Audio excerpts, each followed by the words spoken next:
A glimpse into the past, the lively and lascivious world of Frans Hals's Young Man and Woman in an Inn. Frans Hals, one of the most celebrated Dutch painters of the 17th century, was renowned for his lively and expressive portraits of people from all walks of life.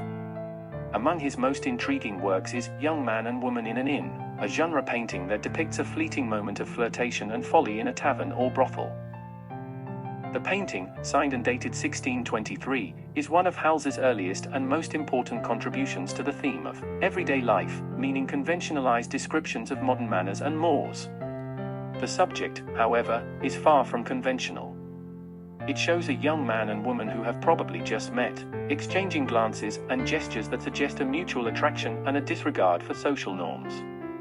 The young man, who resembles Peter Ramp, an ensign in the St. Hadrian Civic Guard Company, raises his glass in a toast, while the young woman, who may be a prostitute, smiles coyly and touches his arm. Their flushed cheeks and open-mouthed grins indicate that they are enjoying themselves, perhaps under the influence of alcohol or lust.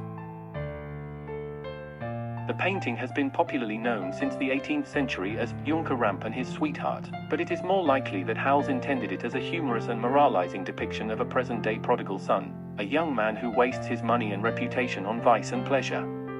The painting may even be identical with the one cited as A Prodigal Son by Frans Hals, in a document from 1647, recording a trade between two Amsterdam merchants. The connection with the biblical story of the prodigal son, Luke 15 verses 11 to 32, was also made by Bode, a scholar who wrote about the painting in 1909. He pointed out that Hals's contemporaries would have recognized the young man as a modern-day type, similar to but not identical with the biblical figure.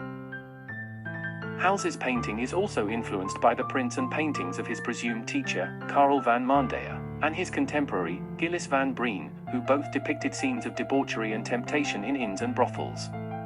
Hals, however, simplifies and enlivens the composition, focusing on the interaction between the main characters and their vivid expressions. He also adds some details that enhance the realism and irony of the scene, such as the landscape painting above the mantelpiece, which contrasts with the sordid setting, and the dog in the foreground, which may symbolize loyalty or lust. Hals's painting is a masterpiece of genre painting, a genre that flourished in the Dutch Golden Age. It offers a glimpse into the past, revealing the lively and lascivious world of the 17th century tavern or brothel, where young men and women could indulge in their passions and fantasies, but also risk their fortunes and reputations.